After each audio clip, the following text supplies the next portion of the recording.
Hello, it's Friday, April the 26th, and this is my YouTube channel, Peggy Mercer's YouTube channel, Writing for Love and Maybe Money. Now, I do have some great news for you, and I do have some comments that I promised you folks that I was going to make today.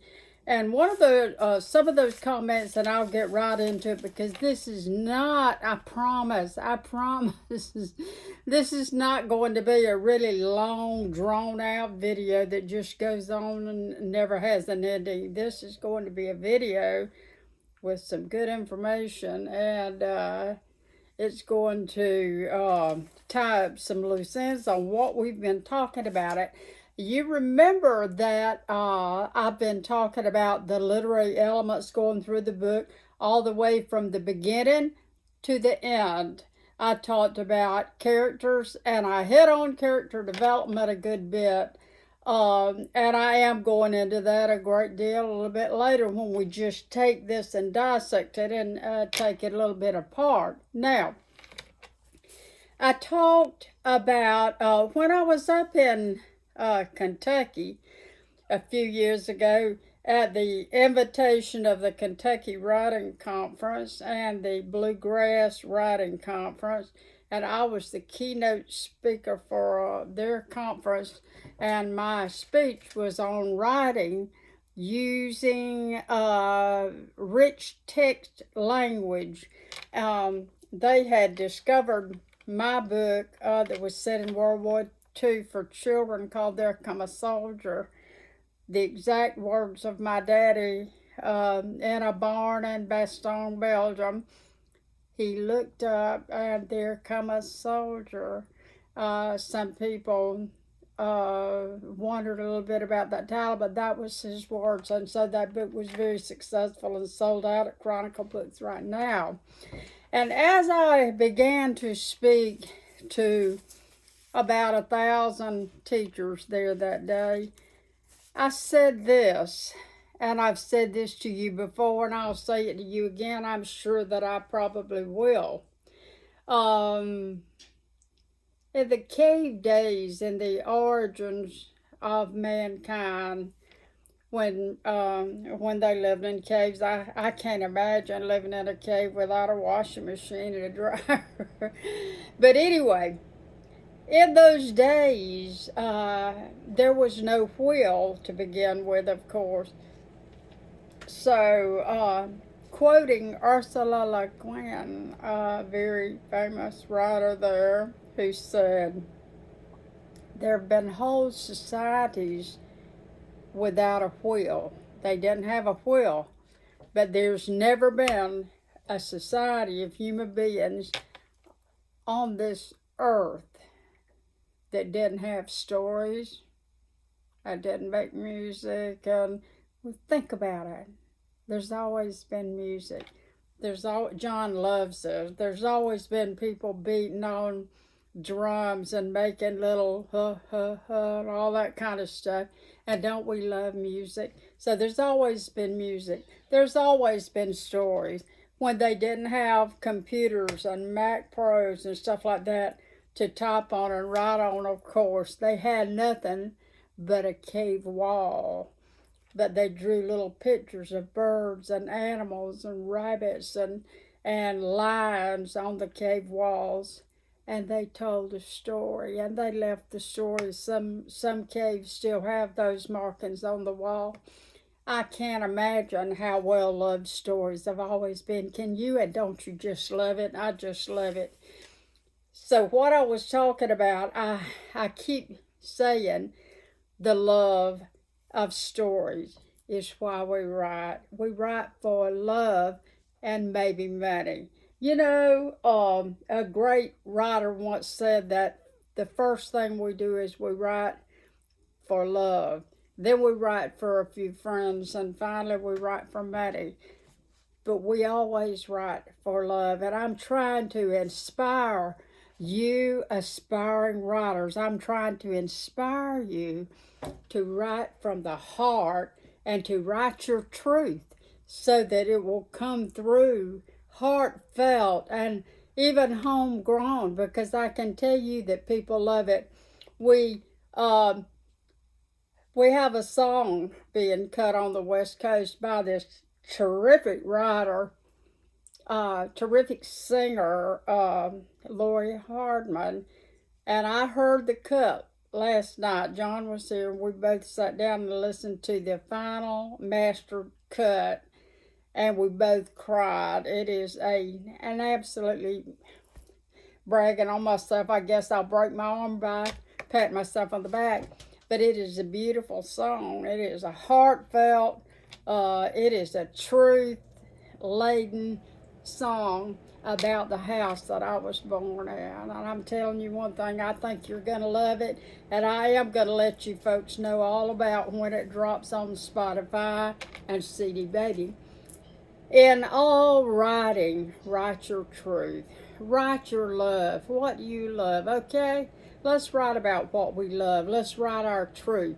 If we're writing for children, how did we feel when we were a child? And if you're writing for children and you've never been around children, you better find some to play with, because I'm going to tell you something.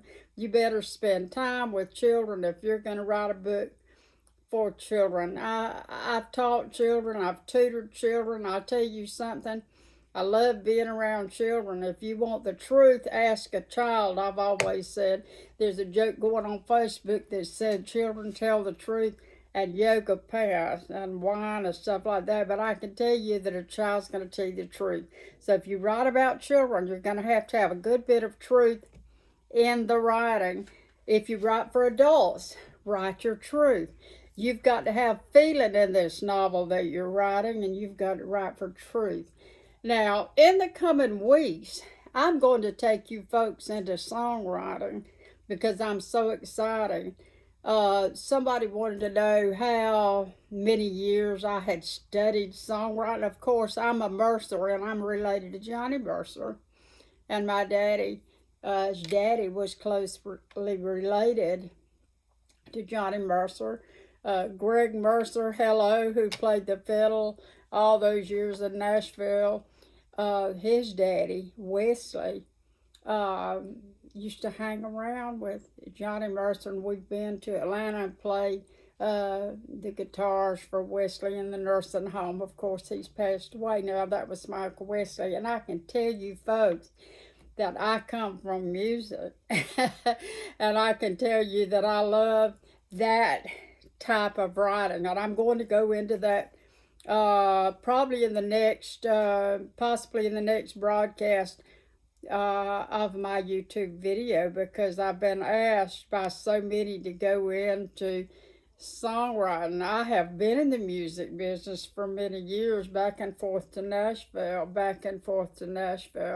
I've held a lot of talent shows at the Nashville Palace.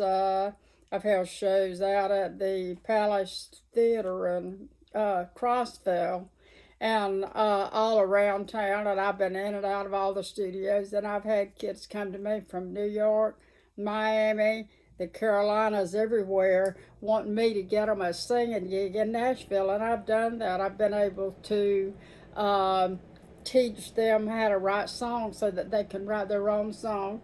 Again, we go back to our writing. A lot of people think you just sit down and write something off paper and call it a song. That's the way with poetry. People think you can sit down and write anything you want, call it poetry, and just about true. It's just about true this day and time. People just kind of write in a freestyle and write what they want. I like a lot of rhythm, and I like to stick to a format of so many syllables per line of lyric. And if you want to learn about songwriting in several very easy sessions for you to understand, I can explain it to you better than I think anything you've ever heard. And so the next video, which is going to be on Monday, why don't we talk about songwriting, okay? Now, we were finishing up the last discussion talking about the ending of the book and how you have to tie the loose ends together.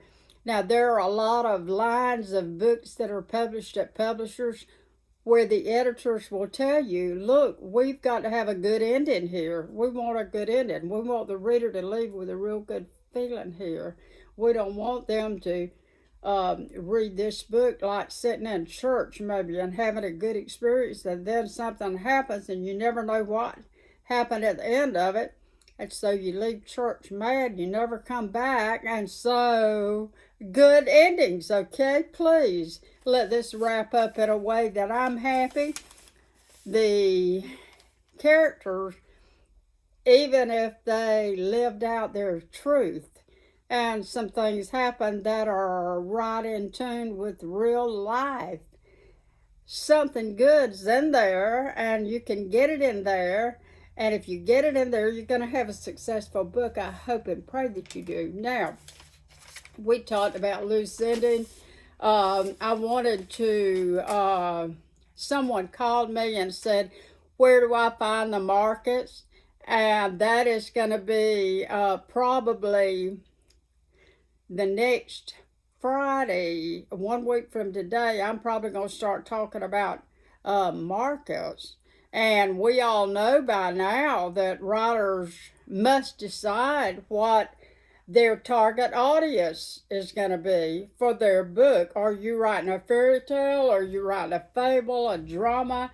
Are you writing fiction, poetry? If you're writing poetry, you must cater to the audience that loves poetry. Everybody doesn't like poetry. Everybody doesn't like Southern fiction. Everybody, a lot of adults that have no children don't read children's books.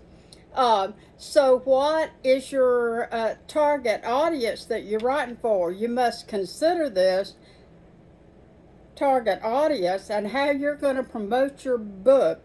How is your book going to appeal? One of my children's books, my publisher in New York sent me to the Gaylord in Orlando to a publisher's showcase for children's books. And it was really an elaborate event. There was just thousands of school teachers and school librarians in this big convention center at the Gaylord in Orlando. And they were all lined up to visit with the author. And we were standing there, and we had an assistant to help us. And I'm going to tell y'all something really funny. So sit on the edge of your seats. Okay, this is funny. So there we were, and I was really proud of myself. I had on a nice suit, and I really looked the part. They had a young publicist at this publishing company, and she gave me a phone call a few days before I was to drive down there to the Gaylord and get into this big publishing event. And she said, we just want to ask you something. What are you planning on wearing? And I thought for a minute, and I started to say, what's it to you? But I didn't, because, you know, I'm pretty educated myself. I know what to wear, all right? But this is the South. I understand that. I admit this is the South, and we're very different down here in the South. Somebody said we talked real Southern, and it was kind of a funny drawl that we had. And somebody said we cook different and we live our lives a little bit different. You know what? We're here in the Bible Belt, and we're proud of it, and we live like that, okay? So this woman from New York called me and said, what was I wearing? And I told her, I have real good taste, and I always have, in clothes. And I told her, well, I wasn't sure yet what I was going to wear to this event. And she said, well, we just want to make real sure that you don't wear overalls. And I said, oh, that's a good idea. Overalls. And I assured her that I was wearing some kind of linen suit, and I was going to look good and represent the company. And I wasn't going to be wearing my hee-haw overalls, and that was so funny to me, and I've never forgotten that. And that young publicist didn't know what she was wearing, because she left the company pretty quick after that and went to Vermont or somewhere to find herself. And I'm sure she's out there somewhere protesting right now, all this stuff she doesn't understand. And that's fine with me, but that's so funny I thought I would tell you. So when deciding what we're writing, we have to think about, I hear people say, I want to write a novel. I want to write fiction. I want to write nonfiction. We have got to get into the difference in that. And I'll take a break next Monday. I'll take a break and talk about some other things. And I'm going to start talk about the PR and marketing end of books, even if you are published by a big company. Now, my first novel was advertised on a whole page in Cosmopolitan magazine, and that novel, which was published by a wonderful publisher in New York, and that novel went on to sell really, really well. That novel was in the classification or genre romantic suspense, and I was all in with the romance novels because I had a lot of girlfriends that were starting out at the time, and I felt very, very comfortable in that group. One of the nicest authors that I ever was able to attend meetings with was Heather Graham and Iris Johansson from Atlanta. I know so many of those girls, and I can tell you that it is a wonderful idea for you to go ahead and make your mind up what your genre is going to be. Are you writing, would you like to write lullabies and fairy tales and folklore? Would you like to write fiction? Would you like to write nonfiction? Would you like to write for little bitty kids? Maybe the age group of the children is going to be up to 3 years old. Maybe you want to just draw pictures and do a board book. That's not writing, but it is a board book, and it is for real small children. Now, maybe you want to write for the 5 to 8 year old category. I know most of Patricia McLachlan's books, who wrote Sarah Plain and Tall, her age group is something like 6 to 10 years old. Would you like to write for that group? My book is for about 4th grade and up through about 8th grade. Peach from the Well Run Dry. And I am going to write another one, and I'm almost done with it, and I am going to get it published in New York by a very big publisher, and I'm real excited about that. I have a lot of works and the fire, and I'll take you right along with me because I'm going to show you how I wrote some of these books in a video.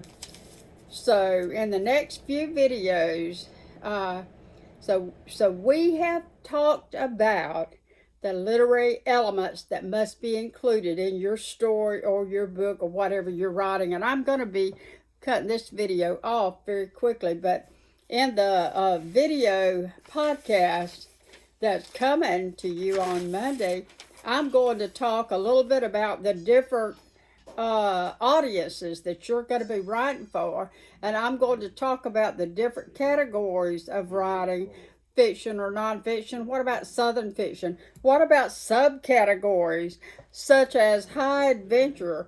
What about police novels?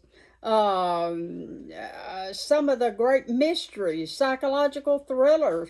What about the high adventure books that people write?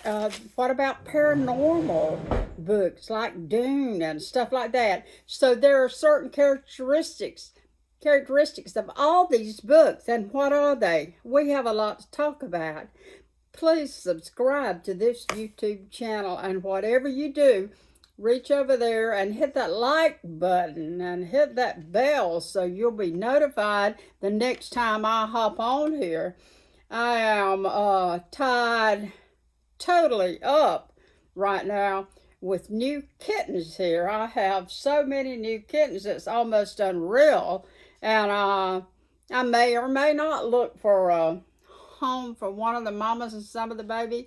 I actually doubt it because I just love them all and want to keep them.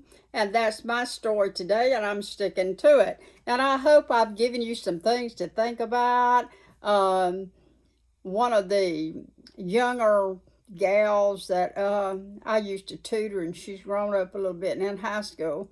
and she asked me about this blue sterling silver lapis lazuli. I think I may be butchering that, but it's a ring that was sent to me by a friend of mine who is a guru, and across the sea. I won't say where, well, South Africa, okay?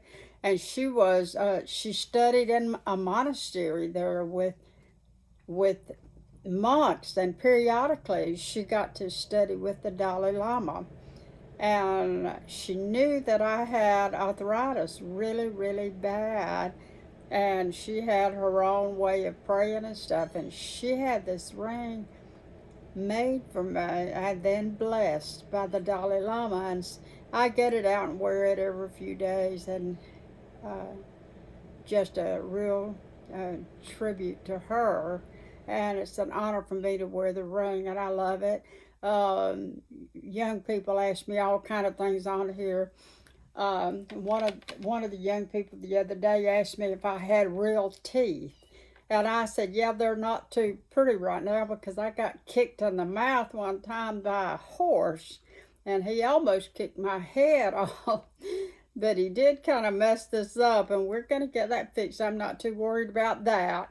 But ask me anything you want to. There's a comment section down there. Please make comments and say, look, I love this. Look, your southern draw's got to be chopped in half. You can say what you want to. Please let me know if you're liking the video, and please stay tuned, subscribe, click the bells, click the likes, let's go for it, okay? Thank you so much.